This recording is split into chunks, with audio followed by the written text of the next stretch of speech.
ये कहते हैं कि उन्होंने मुसलमानों के हित में किया। मैं जरा ऐसे सभियों से पूछना चाहता हूं, वोट बैंक के भूखे इन राजनेताओं से कहना चाहता हूं, अगर सच्चे अर्थ से आपके दिल में मुसलमानों के लिए थोड़ी भी हमदर्दी है तो कांग्रेस पार्टी अपने पार्टी के अध्यक्ष मुसलमान को बनाए। क्यों नहीं बनाते भाई? वक्फ के नाम पर लाखों हेक्टेयर जमीन पूरे देश में है।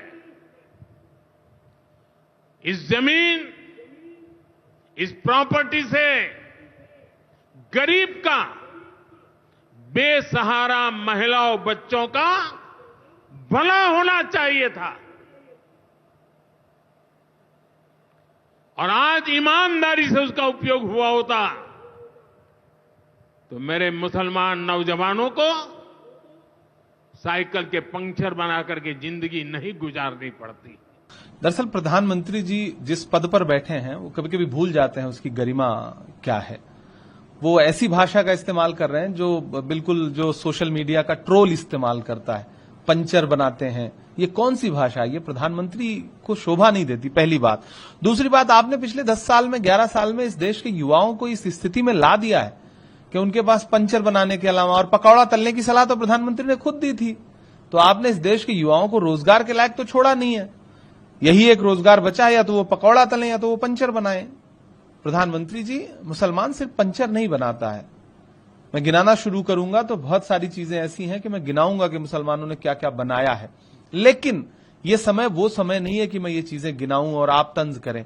कांग्रेस पर आप आरोप लगा रहे हैं कि कांग्रेस हमदर्दी रखती है। मैं आपसे पूछना चाहता हूं कि आप नफरत करते हैं क्या?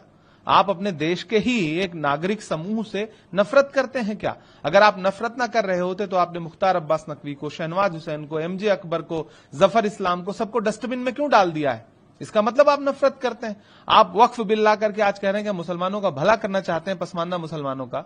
आप बताइए, उस बिल को पेश करने के लिए लोकसभा में आपके पास एक भी मुस्लिम सांसद नहीं। आप मुस्लिम महिलाओं के हुकूक की बात करते हैं। आपका लोग किसी भी लोकसभा हो, राज्यसभा हो, देश का कोई भी विधानसभा हो, एक भी मुस्लिम महिला सदस्य नहीं आपकी। आप जो बिल लेकर के आए हैं और उसके समर्थन में आप जो तथ्य रख रहे हैं वो दोनों झूठे हैं।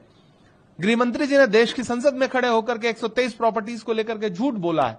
आप पसमानदा मुसलमानों के हुकूक की बात करते हैं। इस देश का बुनकर समाज जो है वो पसमानदा ही तो है। आपने बुनकर उद्योग बर्बाद करके रख दिया। आपने भिवंडी हो, इचलकरंजी हो, मालेगांव हो, बनारस हो, मऊ हो, मुबारकपुर हो, आपने हर जगह बुनकर समाज त्रस्त है। आपने बुनकर समाज की सब्सिडी खत्म कर दी, आपने जीएसटी लगा दिया।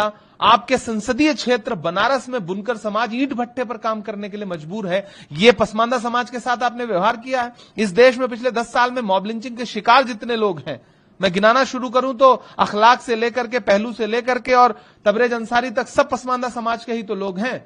आप एक तरफ आपके आनुषांगिक संगठन कि लोग जो है उन्हें मारते हैं, उनको प्रताड़ित करते हैं, और आप भाषणों में कहते हैं कि हम पसमानदा समाज का भला करना चाहते हैं।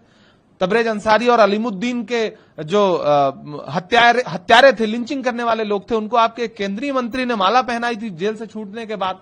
प्रधानमंत्री जी, इस तरह की भाषा का इस्तेमाल मत कीजिए। आप जख्म भी देते हैं, फिर नमक रगड़ करके आप सोचते हैं कि इस देश का मुसलमान आपके इन भाषणों से खुश होगा, तो खुश नहीं होगा। ये प्रधानमंत्री की गरिमा के अनुरूप का भाषण नहीं। और कांग्रेस पे आप तांज कर रहे हैं तो आप इतिहास उठा के देख लीजिए, हकीम अजमल खान से लेकर के और मौलाना आजाद तक